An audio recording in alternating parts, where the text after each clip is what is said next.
Hello, happy Mother's Day to all the mothers out there. It's a wonderful day. It's a beautiful Sunday, and we have a lot of exciting stuff going on, and we're really excited to chat with you guys today. It's kind of like a merge of Self-Healing Saturday and Self-Awareness Sunday. Really the topic that we want to talk about today. Hi, Sammy. And so we want to talk about our self-concept. This week I put out a tutorial video, a G&M tutorial on self-devaluation. And so there's just so many little details that we want to talk about, really about yourself and what it means to have a strong self-concept, and how your self-concept, how you view yourself, is such a powerful determining factor in your health, in the things that you create, and really your overall experience. And what this thing called self-concept that you may have seen us talking about lately, what is it, and how can you kind of start to work on it and mold it and shift it and shape your self-concept so that you can get more of what you want out of your life. Yeah, and it's interesting. So today what we're going to do is kind of a blend of the two, like you said. And I think the thing is, too, a recognition of the fact that they're really the same thing, ultimately. That G&M is, to a large degree, a really specific, a really small detail, a really kind of medical or biologically oriented presentation or manifestation of this basic idea that, and this is stuff that I've been working with for a really long time, like before Melissa discovered G&M and became like a G&M expert, was all this stuff. Self-concept was really my main focus. I had the Everyday Life course, which is about mind mastery, about consciously, intentionally creating the stuff that you want in your life by really essentially remolding your concept of self, your sense of who you are, your self-sensation, by changing that. And then you discover G&M, and it's kind of like a really super detailed expression of exactly how your self-concept creates your reality by way of biological mechanisms in your body, right? So it's a specific, okay, well, exactly how does that happen?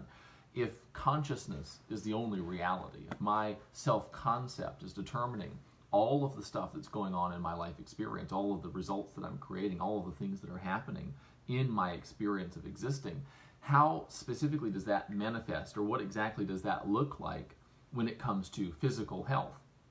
And just to kind of like break that down, and we'll get into some of the details about your self-concept and about your consciousness and your imagination and how creative all that stuff is. Just as an example, let's say, because we're going to talk about self-devaluation a little bit today, because that's what next month's Resolve community is all about, which is, it's going to be one of probably my favorite modules ever, because it's like such an interesting, I mean, people devalue themselves constantly. I mean, we have innumerable invitations to devalue ourselves, starting with our earliest interactions with other people and going up through school, and then we get into society and everyone's trying to sell you crap, and basically a lot of the time, how do they try to sell you things? It's like, well, you're not really quite good enough, but this might help. Do you know what I mean? You know, this might help get you the things that you want. And so devaluation, if you're willing to devalue yourself, we live in a world that will provide you with ample opportunities to do so. The nice thing about that is, though, when you become unavailable for self-devaluation, when it's just not something that you're going to do, when there's literally nothing that could happen that would fulfill your criteria for deciding fundamentally I'm flawed, fundamentally I'm not good enough, the neat thing is that it doesn't really matter what happens. You respond to what happens in a way that's resourceful. It never even occurs to you to say, oh, something really bad, something really unexpected, something really sort of hurtful happened, someone very close to me did something. That must mean I'm not good enough. You all of a sudden gain access to a universe of explanations that have nothing to do with you being fundamentally flawed. And when you have access to those things, if something shocking or challenging or something unexpected or something unwanted happens to kind of drift into your experience, you'll access those explanations, you'll access those interpretations, you'll access those perceptions. Your experience then of whatever is going on. And that's really the thing that we're unhappy about some of the time. It's not the other people's behavior that really hurts us, so much as the experience that we create in reaction to their behavior.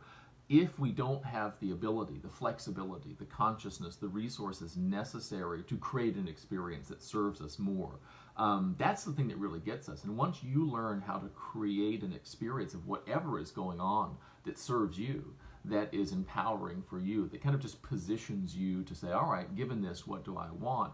You become a very kind of powerful person. So just kind of getting back to self-concept and how it relates to G&M. The big, sort of the simple message from German New Medicine is that your perception, which is like your view, what you're seeing and how you're seeing it, of your environment, of your reality, of the stuff that happens in your life.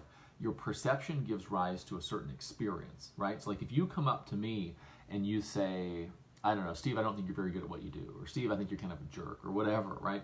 I'm going to have a certain perception of you saying that, right? I'm going to perceive that as meaning certain things. I'm going to decide that that means either there's something fundamentally wrong with you, maybe it means you're just having a bad day, maybe it means that I chose my words poorly, maybe it means we're just not a match right here and right now, maybe it means maybe it means that what you're saying is literally true, maybe it means I literally do suck at everything and that I should just retire to a cave somewhere and never come out again. My view of that is going to determine what my experience of that is, right? So you come up and say, hey, you suck, or you come up and say, hey, I'm coming after you, whatever. My perception of that, what I decide that means, determines what my experience of your behavior is. Is it anger? Is it danger? Is it anxiety? Is it defensiveness? Is it just fun? Do I devalue myself? Do I say, God, this person really hated what I did? That must mean that I did something really bad. And the fact that I did something really bad, that must mean that I'm really bad. Or that must mean that I'm fundamentally flawed. It's that meaning that creates my experience. And so coming back to this whole idea here that, reality is sort of your consciousness pushed out. Your consciousness really are those patterns of perception, those patterns of experiencing. So if I experience what's going on in my reality in a way that basically equals self-devaluation, my body manifests a process, begins a process, activates a biological program that is sort of the biological body version of self-devaluation. I say to myself, I'm not a good enough teacher. My body doesn't really understand what a teacher is. My body just understands not enough. And so it starts doing things in my body, eroding tissues, so that it can then come back and reinforce those things later. What does that mean? It means I have a little bit of shoulder pain. It means I have a little bit of low back pain. It means that maybe I have a lot of those things depending on what's going on. But it's just a really super interesting example of how everything about my reality is my consciousness pushed out. I become that which I'm conscious of being, not that which I want to be, not that which I could be.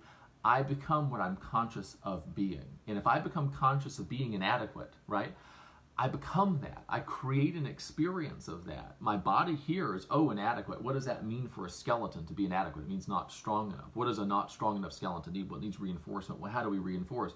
Well, we got to break it down, and then we got to fill it back in. Well, how much of it do we need to break down? Well, it depends on how much of it we need to fill in. Well, how much of it do we need to fill in? Well, that depends on how inadequate it is. How inadequate is it? Well, that depends upon how profound my experience of inadequacy or insufficiency or not good enough or whatever it is happens to be.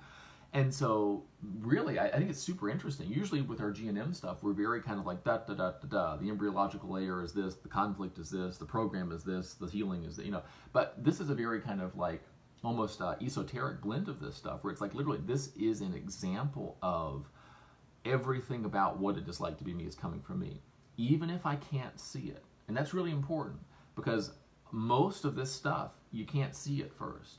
Most of this stuff you don't understand at first. Now, one thing here that is really, sorry, I'm going to go on. No, you're good. One of the things is that like, keep talking. If I have a tendency to devalue myself, and here comes a person, and this person says, oh, did you know that self-devaluation is a thing? Did you know that if you devalue yourself, that negative experience that comes with that can actually result in physical problems and can result in your body doing things that are actually creating some of the symptoms, some of the health issues that you're dealing with in an attempt basically to adapt to the environment that your experience is communicating to your body?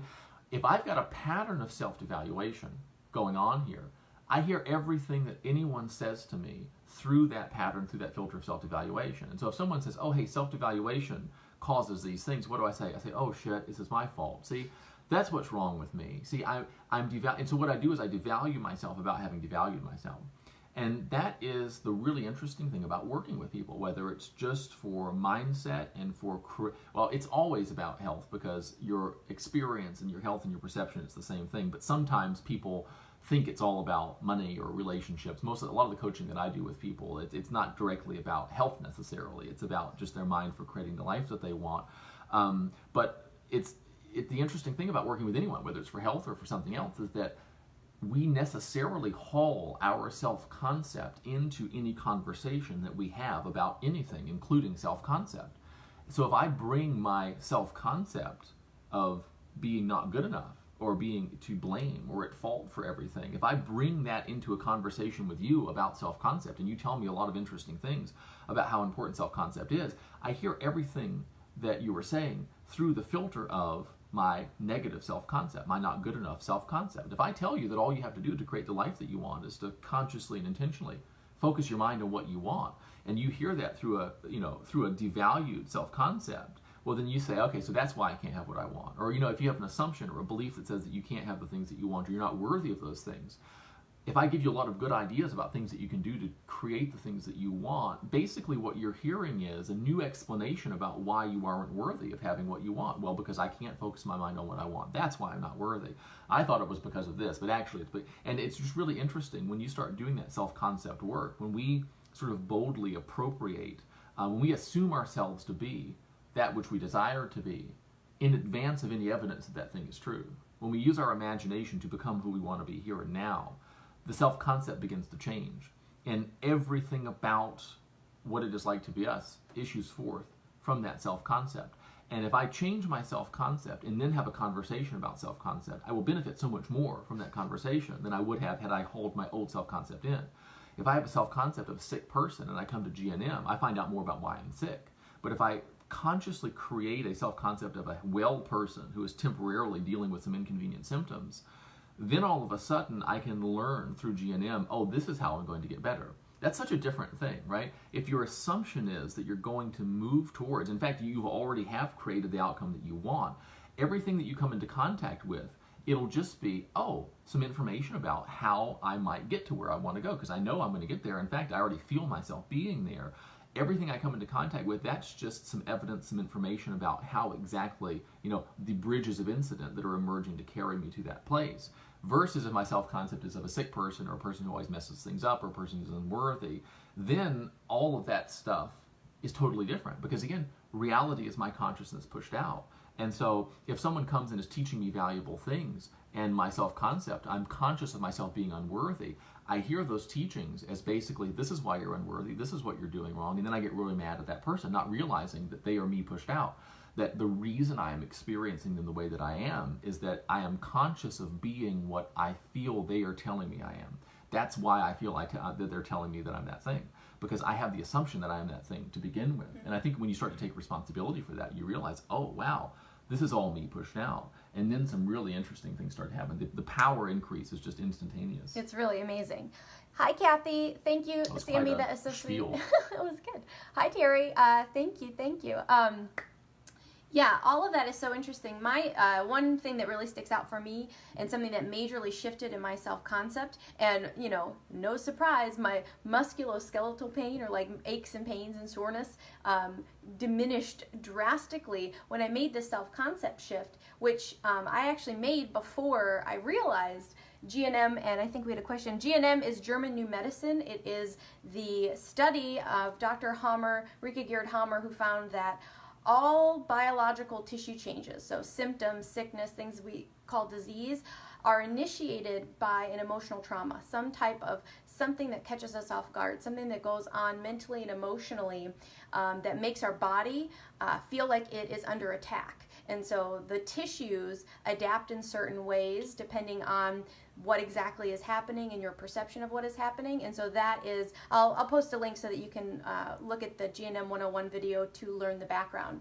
But one of the things for my self-concept is everything in my life was through the lens of who's to blame for this. Like, you never wanted to be to blame in my family. It was like, at all costs, like, it's someone else's fault. Like, because that's like the worst feeling, I think, at least in my family dynamic. It was like, well, who are we going to point the finger at? It's like, was it hot potato? Yeah, and you did not want to be caught to blame for something. Like, even if you there was some kind of way you wanted to weasel out of that being to blame, because for some reason, just the way that my family dynamic was, no one wanted to be to blame. And so if I and this is actually a very interesting thing to pay attention to. What makes you feel defensive?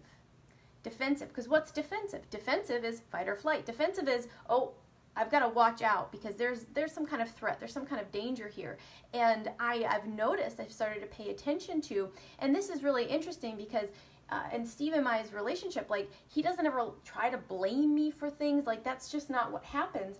But I, for a very long time, would see anything that seemed like him saying, you're probably to blame for whatever this thing is. It could be very, very minor, but it didn't matter how minor it was. It was, are you to blame for this? And I would filter that through, hell no, I'm not to blame. I don't know what, I'm not to blame. And so I've started to notice when I get defensive, because that's that old program, that's that old self-concept is, saying you don't want to be to blame for this. But when I took, one of our major premises in the work that we do is teaching personal responsibility. And that's truly just being able to respond. I'm the only one that's able to respond. I'm the only one that can, resourcefully respond to this situation. I'm responsible for the fact I'm in this relationship. And so when you start taking more responsibility, it's empowering. It's not oppressive. What are you thinking? Yeah. What? You just said I'm responsible for the fact that I'm in this relationship. No, it's just like when you're interacting with somebody, it's like, why are you even there? Like, you've got to realize all of the choices that you made. You're not just, a bystander. You are the one that's creating this experience. And so when I kind of took personal responsibility and stopped dealing in blame and guilt, everything changes. So that was a self-concept shift that took place in me, where I said, you know what, I don't care about guilt or blame anymore. What can I do? What can I do proactively to, amend a situation, to move in the direction of what I want, and not looking at retroactive finger pointing, because that, one, it made me feel very defensive. It made me feel like my body needed to change. And so that was like in our, when we would have arguments and, little disagreements, I would get bad shoulder pain, because shoulder devaluation, kind of soft tissue, muscle, tendons, ligaments of the shoulder, during the devaluation, my right shoulder is associated with my partner. And if I am feeling devalued, either I'm devaluing myself or something about, I feel like you're blaming me, so I feel like you're devaluing me, that sensation, that emotion manifested as my body saying, oh, she needs more reinforcements in her shoulder. And so there is a period. It's a punching arm. Yeah, right. This is, I need to, so the body erodes the tissue, and then during the healing, once it's resolved, the tissue fills back in, and that's when there's soreness. That's when there's limited range of motion. That's when I didn't do anything, but my shoulder hurts so bad. That is the biological program. And so that's how the bones respond this way, the lymphatic system, the blood vessels, your cartilage, your soft tissues of your body. That is their biological program. During conflict activity, there is erosion. There's basically holes in whatever tissue, and which tissue is affected is determined by how intense you perceive the conflict to be, how profound. A little lighter, it's the more superficial tissues, more moderate, the deeper tissues like the muscle and the lymph, and then the really kind of profound, shaky to the core kind of stuff will affect the bones. And so that, in German medicine, for those of you who don't know, the concept of metastasis, like cancer moving from one spot to another, doesn't exist. There's really very little medical evidence that even is biologically plausible. In GNM, it's, oh, you got a cancer diagnosis and you began to devalue yourself. You felt bad. You felt like a victim of this terrible disease. You felt like a burden to your family. You felt all kinds of shame. And that is what's responsible for Mets to the bone, or lymph cancer, and cancer spreading. It's this cascade of devaluation that occurs after a person has had a shocking diagnosis. And it makes so much sense. And then you see it in all of these different areas, unrelated to cancer, just related to, again, your self-concept and how you interact with people. It is so amazing to make this connection. And how do you fix it? How do you fix a chronic problem of self-devaluation? Perhaps you have osteoporosis or fibromyalgia. Both of those are conditions that the root cause is an ongoing self-devaluation conflict. And so the shift that must be made in the awareness is a shift of your self-concept. Who am I in this world? Am I safe? Am I okay? Am I good enough? And you've got to change within and start to see yourself in a new way, and kind of re-script your life. Decide that you're going to who you want to be, and then you can become it. And one of my favorite things about this is that it's another model for understanding, for relating to the things that the medical profession, very physically oriented, very kind of mechanistic. I mean, it's like, oh, here we got this body, it's having a problem. What can we take in or put in or take out to change what it's doing? It's just another model for understanding and relating to that stuff. And my favorite thing about this is that German New Medicine doesn't say that you have to. It doesn't tell you anything about what to do. It doesn't mean stop going to go see your doctor. It doesn't mean. It just means listen. So here's my perspective. If I'm dealing with some kind of a health problem or something like that, I'm as likely to go see the doctor as I am, right? Certain people are very kind of medically oriented. They go to the doctor for everything. Other people, they avoid it, whatever. In addition to whatever you do there, in addition to that, the way I would use German New Medicine, I would say, okay, what does the GNM understanding of this particular illness or this, what they call biological program, what does that say about my experience? Well, it suggests that I would have a self-devaluation conflict. Okay, let's say that that's an accurate thing. If I had had a self-devaluation conflict, what would it be? And normally people's experience, people's stuff lines up incredibly well. So if a person, that they've had a territorial conflict, or that they've had some kind of relationship issue, or that they've had severe ongoing self-devaluation, go ahead and do whatever it is that you would have been doing anyway medically had you not encountered GNM, or go ahead and do whatever it is that you want to do, because ultimately every individual is responsible for their life, responsible for their experience. If I choose to undergo a treatment and I suffer as a result of that choice to do that thing, only I have the experience of that, right? But if I forego a treatment, it's the same thing. If I forego something, I get the consequences of that, for better or for worse. And so that's one thing for us we're really adamant about. This is not about telling people, listen, because of what we said to you, you must go do things differently. It's not that. This is more stuff really for you to consider. And if I'm going to go and I'm going to put all sorts of things in my body, or have things cut out of my body, or go through these physical traumas, it's so easy, in addition to that, to examine and to say, okay, what about my experience? German New Medicine suggests that this has something to do with self-devaluation. Is self-devaluation a part of my experience? Well, gosh, actually, yeah, it is.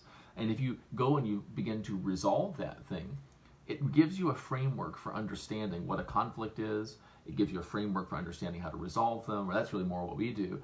And then it also gives you the ability to resourcefully navigate the experience of healing, because very often the experience of healing is the most painful point, right? So because there's swelling, there's all this different stuff that's going on as part of that healing process. And what you want to do is be able to navigate that healing process without suffering another conflict, devaluing yourself because you're immobilized, or you're tired, or you're not able to do the things that you normally do because your body is healing. If you don't recognize that pain as a healing process, well, then you say, oh God, one thing after the other, what's wrong with me? More and more and more devaluation. So that was just kind of like an aside there. And something you said too was so interesting about this blame. From my perspective, blame is just not a big thing for me. It's not that I'm like a great person and so I never blame anyone. I just don't blame because it isn't interesting to me. It doesn't matter to me. It's not a value of mine. Like I happen to be just sort of oriented towards what's true, what do we want to be true, how do we get there, right? And so it was a very interesting thing for me. It's not like I'm a patient, virtuous person who would never blame you for anything, even though I want to. It's just that that's not a currency for me. And so it was interesting when we would have these arguments and stuff. If I were to, let's say I ask a question like, oh, did you leave the da-da-da, or did you put the coffee pot somewhere other than where it normally goes? Or, oh, did you put that down there? Do you mean to put it down there? When I'm asking that question, like I'm actually like, okay, is that the new place the coffee pot goes, right? Like I'm actually on a search for data. I mean, that's a silly example, but that life really it consists largely of silly examples. A lot of the stuff that I've spent so much of my life being really embarrassed about, or upset about, or devaluing myself about, is silly stuff. You know what I'm saying? And so this is an example. I asked you where the coffee pot is, or if you put it somewhere different. I'm actually trying to figure out, like, oh, I noticed a change in normal, and I'm wondering, is that just sort of an off-the-cuff thing, or is that like the new thing? Because if it's the new thing, that's where I'll put it. But if blame is a big thing for you, mm-hmm. It's not that there's something wrong with you. It's that so I'm sorting by like information criteria. I'm on a fact-finding mission. You're on, there's a really bad thing called blame, and you want to avoid it. And in fact, you want to begin to defend yourself if it even seems like someone might be maneuvering you into a situation where they're going to saddle you with blame. Because if you grow up in a family environment where everyone is very conscious of blame, well, you don't have to have bad people there. Nobody wants this thing. It's hot potato. The goal is to avoid this thing. And if a thing called blame exists, well, somebody's going to get stuck with it. And so it's just a natural thing for other people to be very adept at perceiving the other people in their environment to be to blame for it, because that means they're not to blame, right? And you start to and you get really good at explaining why the other person is their fault. That is basically, it makes a lot of sense and it's a rational thing, but we're fighting over something that doesn't exist unless we say it does. And so that was really interesting. It was clear for me that there was a boogeyman that existed for you that did not exist for me. And to the degree that you've deconstructed that, all of a sudden it's not a currency, it's not a consideration, it's not a factor. And so that's a really interesting thing. And I think it's a self-concept thing ultimately too. When you have a concept of yourself that's sort of beyond blame, you're a person who, if you make a mistake, you make it right. You just respond resourcefully to it. You're just constantly in it. When you have that basic okayness, that's another thing too. When your existential position, which is a big part of your self-concept, there's a couple of different ones. There's I'm okay, you're okay.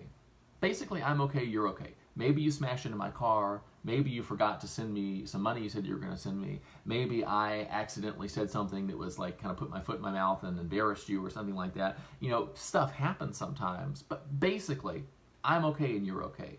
Some stuff comes up sometimes and we clear that up, because basically I'm okay, you're okay. Sometimes you get mad at me, but you know, fundamentally I'm okay and you're okay. That's an existential position. There's another one that says I'm okay, you're not okay.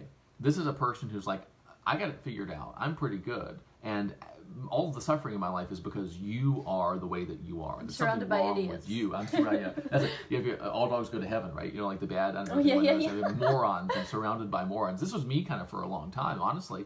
Well, it seemed like it was I'm okay, you're okay. I think really though it was I'm not okay. I'm not okay, you're okay, and I'm really mad at you about that, and so I switched it around, you know what I mean? So that's the other one, and then we've got I'm not okay, you're not okay. This is kind of like the futility position. This is the person who's just really down on themselves and down on everybody else. And then the other one, I forget which one's up I said. You just switch them all around, right? So I'm okay, you're okay, I'm okay, you're not okay, you're okay, I'm not okay, you're not okay. Those are those different ones. These are part of your self-concept, right? And recognizing that self-concept informs how I perceive things that happen in my life. It informs the people I attract and are attracted to in my life. It informs the behaviors that I evoke from you. That I can begin to interact with you in subtle ways now that will cause you or predispose you to do certain things to me, for me, around me, about me in the near future. And, you know, if I have a basic self-concept of not being okay, I will take every opportunity. I will do it outside of my awareness, because it's very important that it seems like it just happens to me. But I will do things. The other than conscious parts of my mind will conspire to get you to do things that will allow me to say, see, my basic self-concept is about right. Whatever that happens to be. My perception, the meanings that I assign, the things I pay attention to, the things that I emphasize, the aspects of my experience or my feelings that I give the most attention to. You know, like sometimes you have a feeling of like, oh, I did a good job there. I feel pretty good about that. But that feeling, it's like a passing, just like a nice fragrant odor in the air, like a flower or something like that. But when I feel bad or I feel inadequate or I feel guilty, that means something about what is absolutely true. And that matters. The feelings that we emphasize matters. The feelings that we believe, the feelings that we take literally, the feelings that we use as a reference point for what is true to us, for us, about our future, about what's possible for us, about other people, about the world, that matters a lot. And pretty much GNM says, very simply, your body is responding to all of that stuff. Your body is responding, that your experience, what I call what it's like to be you, just the essence of your being, what you are aware of being, what you are conscious of being, that is a communication to your physical body. That your physical body is hearing that, basically. And it's hearing it in a kind of ancient and rudimentary language. You know, like if you were to take modern English with words like internet, and words like, I don't know, you know, all the scientific jargon, all the really specific detailed stuff that we talk about, and you were to try to translate that into like the first human language that ever existed, which probably consisted of maybe a few thousand words at most, it wouldn't be quite the same, right? There's a lot of things for which there are not words, but you would kind of figure something out. You kind of cram it in. Like when your language is limited, you just kind of use the thing that seems the most accurate. That's what our body is doing. Our body might not have a special biological program for my spouse is talking to other people on the internet and they haven't actually necessarily run off with them yet, but they also have conversations with their secretary, and sometimes they do this, that, the other thing, and I look on Instagram and I feel like my body doesn't look as nice as the people who are on Instagram, and I feel jealous of my high school friend who seems to be more successful. Your body doesn't have a special biological program for that.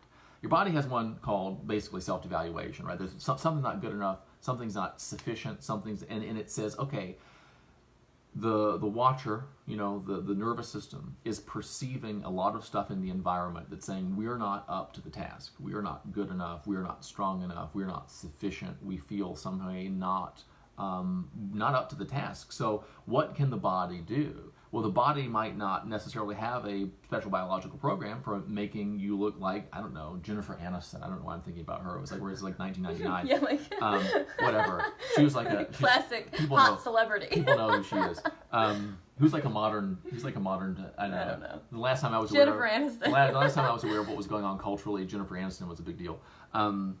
Which is like extra sad because I'm 30. That's so funny. So it was like 12. Like I was like 12 was the last time I knew anything. You know what I'm saying? No, it doesn't have a program for that, but it has a program for your tissues. It has a program for your skeleton. It's got basically the body doesn't understand why I would be upset that I don't look like. Help me, please. Because I'm going to say Brad Pitt if you don't say. There you go. Brad Pitt.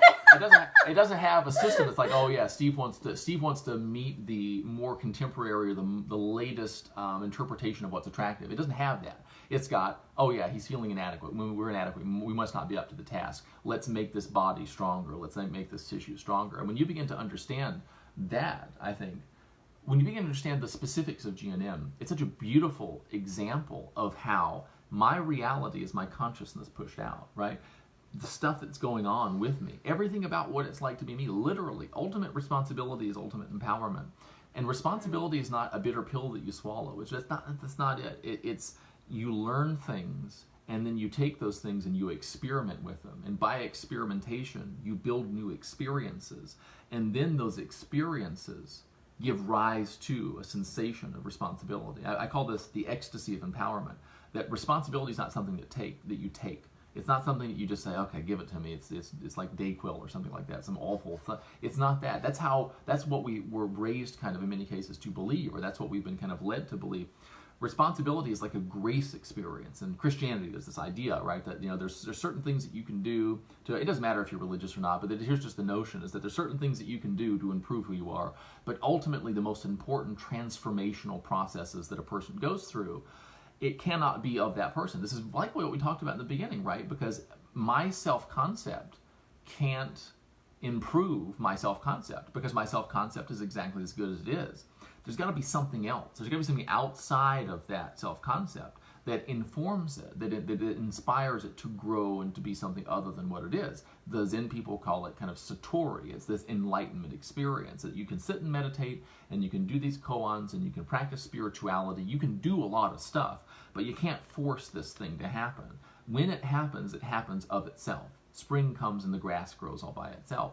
That's really what the responsibility experience is about. I can do things to facilitate that for myself. I can keep my mind open. I can say, well, I don't know about that, but that's interesting. Let me play with these ideas. And that's what our course is about. That's what the Resolve community is about too. It's so much coaching, so much coaching, virtually all coaching. It's like, there's one of two things, I think. One is just settle for who you are and feel a little bit better about it, which I'm not into. I like perpetual improvement. I like getting better. I like getting better. I like my desire to get better. I think that the human desire to improve is such a wonderful, fulfilling thing. Not because you need to be better, but because it's fun to get better. You came here to have fun. That's one, is that this whole like, okay, let's just cope, let's just settle, let's just accept what we are right now, and let's basically save ourselves from suffering by pretending we don't want anything other than what we already have. The other approach is you need to be really different than you are. You need to force yourself to be different than you are, because you're not okay, you're not good enough. So do everything I tell you to do, and then eventually you'll be halfway okay. And neither of those schools really work for me, right? They just don't really make a lot of sense to me. I like this version. It's like, okay, listen, let's see if we can figure out how to create in you the kind of changes you'd like to have there. Because the you that you are is great. Your desire to be other than you are is great. The whole context and situation is great. It's all you. Everything about what it's like to be me is coming from me. All of reality is my consciousness pushed out. Imagination is the only reality. I'm creating all of this stuff.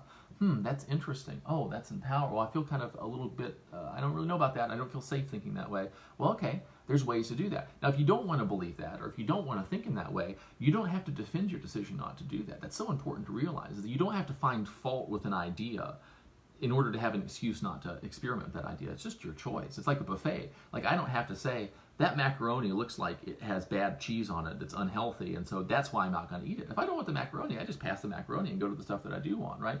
That's a wonderful way to operate with ideas, too.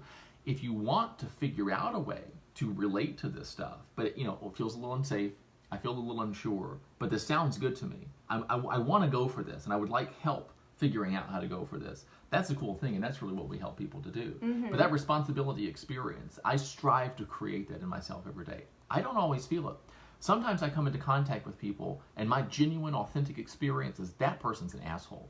That person is a jerk. That person, that's fine. I'm responsible for my reality, and I'm responsible for my feelings, and that's affecting my physical well-being and all that stuff. But they are bad. They are wrong. They are rude. They are inconsiderate. They're entitled. Da, da, da, da, da, da, da, da. And in that moment, I don't deny to myself that that's how I'm feeling, because if I resist that, it just persists. What I try to do, though, is I try to talk myself into experiencing responsibility for my perception, my experience of that person. Because I know that if I'll let myself feel the way that I do, and if I'll just sort of do what I can to cultivate within myself a sensation of responsibility for my perception of them, for my experience of them, for my internal responses to them, I know that feeling of responsibility is more empowering, more pleasurable, more fulfilling, more useful than the feeling that they are responsible for my experience. I'm capable of creating either, and I create both over the course of a day. But to the degree that I am conscious, I really work on creating that feeling of responsibility. Now, you never feel responsible for something that you can't do anything about. You might feel to blame for something that you can't do anything about. But if you're having the genuine, if we've hit the goal here and we've kind of evoked from you the genuine responsibility experience, responsibility is empowerment. It's not that it leads to empowerment, it is empowerment. You say, oh my God, it's coming from me. And you can't really have that experience without seeing exactly how it's coming from you, without knowing. So you can't be responsible. You can't experience yourself as responsible for something and also experience yourself as being impotent to do anything about it. They are one and the same thing. Responsibility is a resource. It's never oppressive. It's wings. It's not weight. You know what I'm saying? There's this just really important distinction to be made there. And when you recognize that, it's ultimate freedom. It's ultimate personal power. It's a really powerful thing. I want to address just a couple of things here. Kathy, exactly the challenge is the healing pains make the experience very challenging. And that is very true. And that's one of the times where your meanings and where you are in that process is very powerful. I see that you are pancreatic cancer, difficult it is to heal, and the pain is very difficult.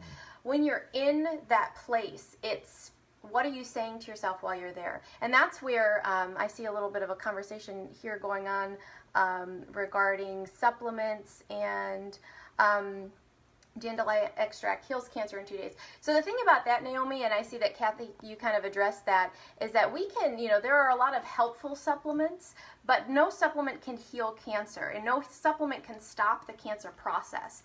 Because in GNM, we know that cancer, it's not a bad thing that you want to get rid of. Cancer isn't something that, stops when you take a certain supplement. Cancer is a natural biological process that's occurring in response to some type of psychobiological shock. The case with pancreatic cancer, it's either an indigestible morsel or some kind of either identity or territorial type of conflict affecting either the body of the pancreas or the ducts of the pancreas. And so that process is going to go on as long as the person is in conflict. And then when the healing takes place, the healing's going to go on as long as the healing needs to go on, and so if you had a good experience with a certain supplement, you've got to remember that there's a biological process going on. Certain things may be helpful during that healing time.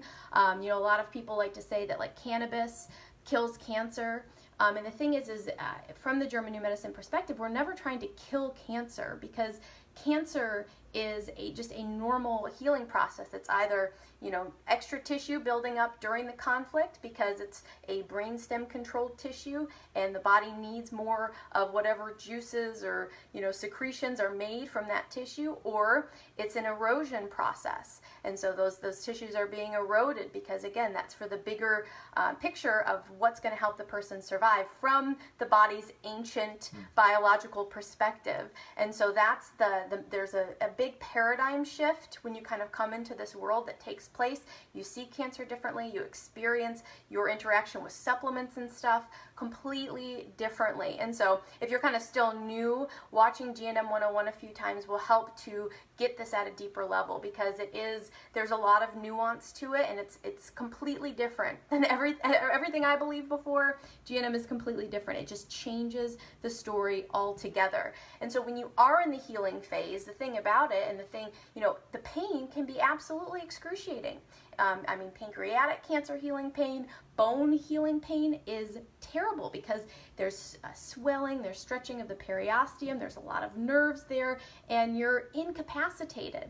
And the reason you're incapacitated is because the body's like, listen, you were under stress, you were in the conflict active mode for however long, which meant every moment that you were experiencing the intense emotion of that conflict, whether it was self-devaluation, indigestible morsel, territorial, identity, not knowing your place, when you were in that state, your body was helping you. It was recruiting tissue. It was making tissue changes for your survival every single moment that was happening. When you resolve the conflict, when your body got the message, we're safe now, body says, okay, safe, go lay down, because now we've got some repair work to do. Tissues need to be repaired and rebuilt, and tumors need to be taken apart, ducts need to be repaired. Stuff is happening. And so while you're in that state, it is very tempting to devalue yourself, because you can't do the things that you'd like to do. You can't go take care of your kids. You can't go to work because your body is restoring. And so when you're in that place of, this hurts, this is terrible, it's really hard to focus positively. I know, it is, for the comparatively mild things I've experienced as far as pain, I'm a wuss when it comes to pain. I'm a big crabby baby, and it's like, I can't do anything. This is terrible. And so when you're there, though, it's the meanings that you assign. When most people experience pain, we say, this pain means something's bad. It actually probably means things are getting worse. That's what a lot of people think, especially when it comes to cancer. You think that the more pain that there is, you kind of almost genuinely feel, because of the visuals and imagery we have of cancer, like it's eating us, like it's getting worse, like all these bad things are happening. But that's a story and a meaning that is creative. And so when you're in that place of panic and fear and pain, that actually makes it worse, because then you'll retain water. And so it's, what are you saying to yourself when you're in that place? It's kind of like, I think of the whole healing process when it comes to, it's like having a baby. You know what I mean?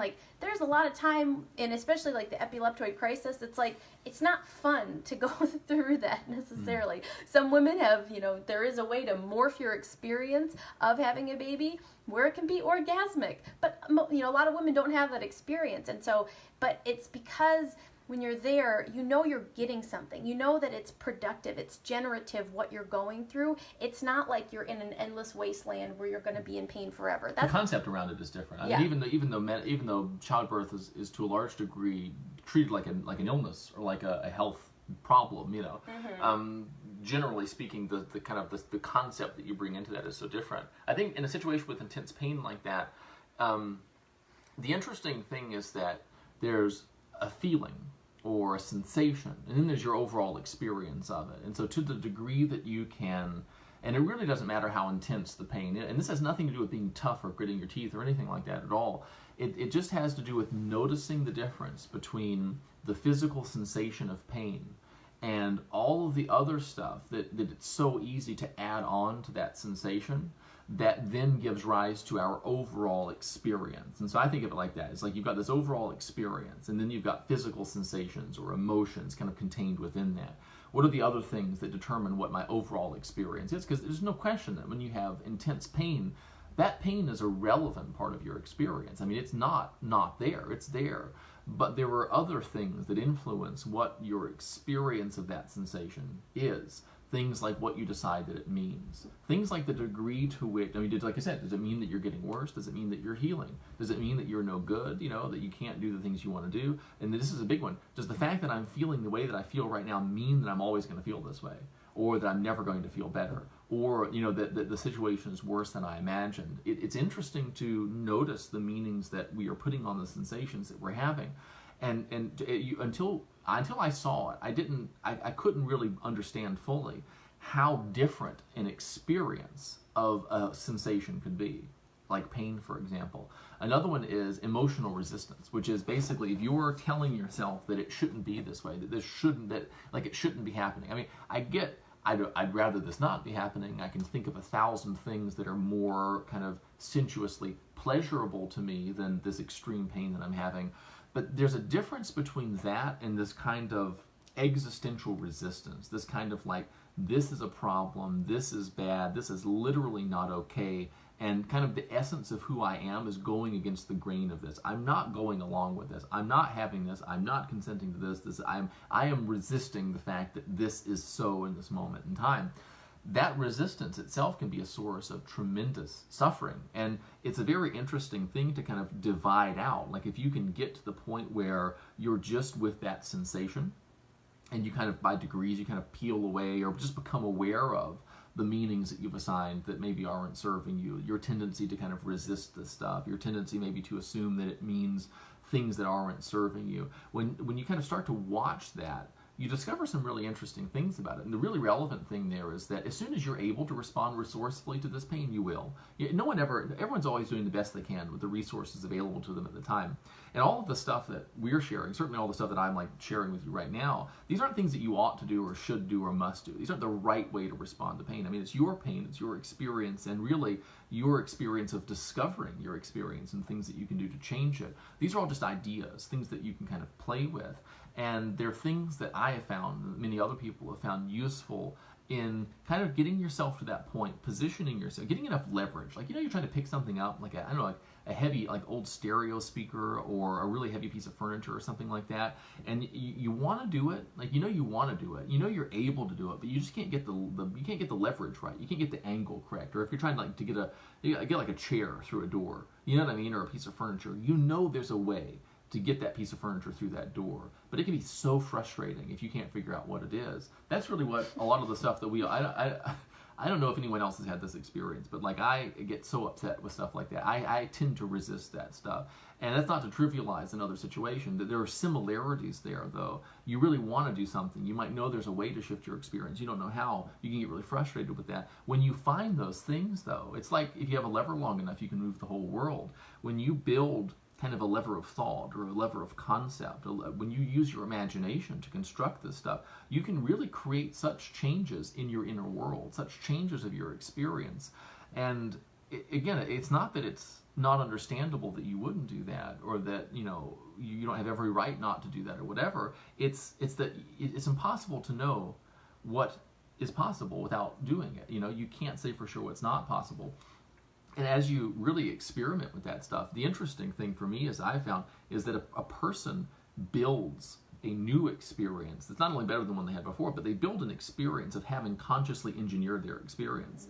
They build an experience of having been in just abject physical misery. I mean, really terrible physical pain, and also a lot of psychic stress too, because everyone's telling them this probably means you're going to die or something like that. And that person is at a point where it would be so easy for them to yield to that, to be seduced by that, or to be coerced by that into basically falling in line with it. And they decide in that moment in time, they become aware of the fact that if they go that route, that will be the route that they go. And they consciously say, I'm not going to do that. I'm going to do something else instead. There's a lot of power in there, and you kind of learn as you go, and your power sort of reveals itself to you as you move forward. But you begin to discover all of the things that really are possible for you.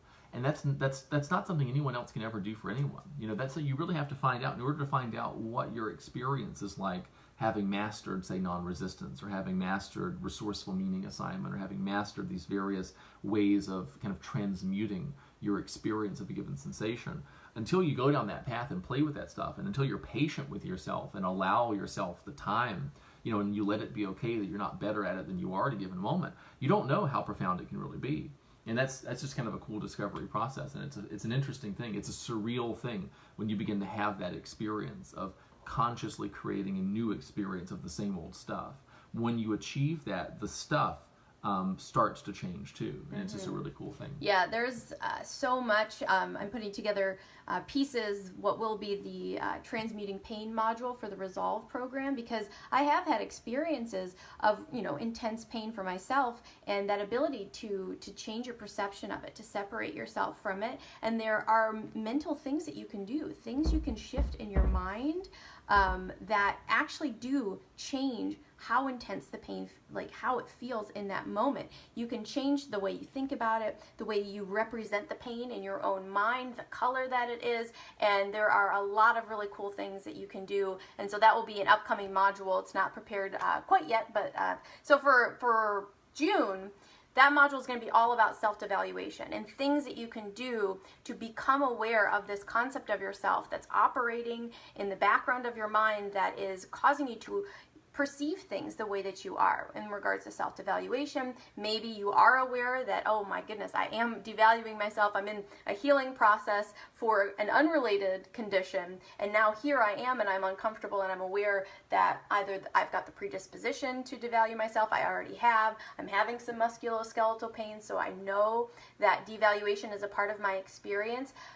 We've got to become aware of what that's made out of. What is this devaluation made out of? How is it operating? What are you saying to yourself? What are the stories? What are the beliefs? What unconscious decisions have you made that are keeping that active in your experience? And what can you start telling yourself instead? How can you change your self-concept so that you become self-devaluation proof? And so that's the module that will be released in the Resolve method, the Resolve community, starting June 1st. And so that one's going to be really, really wonderful, and I think you guys will get a lot out of it, especially if you've noticed. I mean, it's so salient. I feel like it's so easy to devalue ourselves. Like you said, there's so many constant invitations to feel not good enough. I mean, to question yourself. I mean, there's literally like neck pain and stuff with the skull and like the head and neck has to do with an intellectual self-devaluation.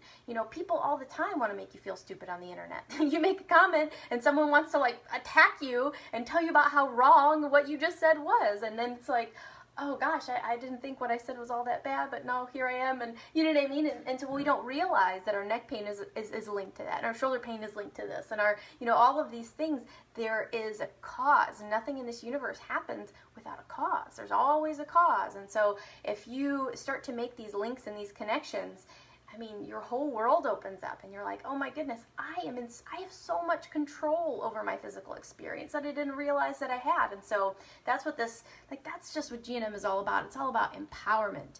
Like you taking the reins of your life and creating what you want, creating the physical condition that you want, and then creating the life that you want, because your self-concept and your health, and it's all one thing. As you improve your health, you'll improve your financial situation, your relationships, because you can't improve one without improving all of them. And that's what ever better life is all about. It's like all boats rise, everything improves, everything gets better as you take more control of your experience. And if you're in the beginning of this, it's totally okay if you just still feel like, I don't know if I'll ever get this. I truly didn't know if I would ever get this, if I would ever truly understand it. Steve he has a knack for it. If you haven't noticed, he is very kind of naturally more aware, and he was aware when he was like 18 months old of like people and things, and it took me a lot of time to really to get and understand this awareness, conscious creation stuff, but you will get there if you just kind of keep tinkering with it, keep playing, keep experimenting. Know there's a way to get what you want. Know that there is a way to get from where you are to where you want to be, and then just kind of be a relentless investigator and keep trying different things and keep trying on these new perspectives and see how they make you feel. And it's all about feeling good along the way, never beating yourself up, never wishing you were other than you were, never think feeling like you're behind. It's like where you are is perfect and you're on the way to somewhere even better. And that's like this perpetual improvement, ongoing, ever evolving, ever changing way to experience life where you become, conflict proof. And that's really the goal, because there's just so much stuff that happens all the time that if you don't have a way of thinking that allows you to feel good in the face of, adversity and things going on, you become, you do become a victim of your circumstances, and no one wants that. It's a mechanism for responding, really. And someone mentioned, this is a lot of different things here. One about the pain making it really difficult. Pain is because we culturally, societally, we just in terms of like how we are taught really to fear pain, and we're taught to really we're hypnotized into responding unresourcefully to pain. We're hypnotized into basically emotionally resisting pain. We have it demonstrated to us that like when you experience pain beyond a certain point, you're supposed to freak out. And you're supposed to do things basically that don't serve you. And I think Naomi said she joined the community. I'm really excited about that. And also she's working on awareness. Awareness in and of itself is transformative. Awareness is the basis of all the work that we do with people. There's so many different things that we can talk about. It kind of sometimes gets lost, like where does this fit into where? Awareness is in the background. It's the wellspring from which all of this stuff comes, If you can't do something that doesn't serve you and do it with awareness, to the degree that you are aware of what you are doing will serve you. So, and that includes everything, self-concept, how you're relating to pain. Like if you're relating to physical pain in a way that is causing your experience of that pain to be worse than it needs to be, if you will become aware of exactly what you are doing that's causing that additional suffering, if you'll see exactly how you do it, if you will actually see how you get to the point of making sense out of doing something that doesn't serve you, as you're doing it, you see that whole thing. That's awareness. Seeing yourself doing something as you're doing it and seeing the consequences as the consequences are occurring. That's the same as getting rid of whatever this thing is that's doing. It causes it to fall away. It's such an incredibly powerful thing.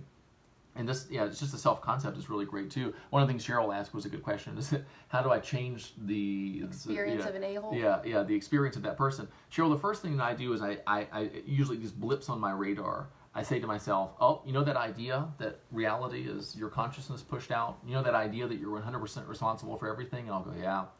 And I'll say, well, what do you think about this situation? How could you interpret? Because that's one of those big things is that one of the things I say is that hypocrisy is basically an information processing error. And what I mean by that is that when we kind of condemn people for being a hypocrite or ourselves for being a hypocrite, what does that normally mean? It means that we espouse a big picture principle, treat others like you want to be treated, and then in a small situation, a specific situation, we fail to act in accordance with that thing. That is really just sometimes an inability to specify from a general principle to a specific situation. In other cases, we have a hard time going from a specific situation to a big picture general principle. And so once I've already committed to my experience of this jerk being responsible for my experience, I've got momentum behind that. And I'm somewhat loath to say, actually, it's been me all along. But what I can do is, if I resist the fact that I've been perceiving the person that way, that doesn't work. It tends to perpetuate it because my mind's like, no, really, this guy's different. Look at all this stuff. But if I will say, okay, yeah, I think my experience of him is my experience of him. If I can get up ahead of that and say, I'm responsible for all of it. I'm responsible for eliciting that behavior. I'm responsible for perceiving that behavior. I'm responsible for experiencing that behavior. I'm responsible for resisting the fact I'm experiencing him the way that I am. And I'm responsible for the fact that I'm now becoming aware of this whole thing and taking conscious control of my experience. It's all me. It always was me. It was me when I couldn't see that it was me. It's me now that I can see that it was me. It's always been me. Even if I can't see it, everything about the situation is coming from me. Oh, but he just really rubs me the wrong way. I'm responsible for that too. Oh, well, that's interesting. That's the thing. So if an excuse comes up in my mind and I try to fight or dismiss that excuse gets stronger. What you resist persists. If I embrace that excuse and say, yes, even though that is true, even though his behavior is the way that it is, even though you're quite right in saying that that's wrong behavior, I'm 100% responsible for my experience of it. Then what I have done is I haven't sort of dismissed or turned anything into a shadow. I haven't denied anything. I haven't avoided anything. I encompass the totality of my experience and say, and still, I am 100% responsible for what it's like to be me. And that's a really powerful thing when you envelop, we call them like envelope thoughts, when you envelop everything about what it's like to be you right now, the pain, the uncertainty, all those beliefs and all that different stuff, and you say, this is all, I'm working with all of this stuff here. This is true. Given all of this, what do I want? that's when you get powerful. That's when you get the whole you on board. You know what I mean? That's the place of power. It's never in denying anything. It's in accepting it and saying, okay, given this, what do we want? You know, hear the complaints from the inner critic and say, okay, well, given the fact that you feel that way, we're moving over here. So what's that going to look like? Yes, good stuff. Thank you guys for joining us today. We hope you have a beautiful rest of your day. We love you. If you need anything, let us know. If you want to join the Resolve community, I'll put the link in. If you want to check out the Ever Better Life course, I'll put the link in. Send us a message if you need anything. We are really here to help and to guide you in any way that you guys need help. So have a great day, and we'll see you later. We've got some fun things happening. Oh my gosh, this big week. fun things. It's really watch exciting. for us really special adventure announcement Yes. like tomorrow, right? Yeah. Okay. Really, really exciting. Bye, guys. Bye.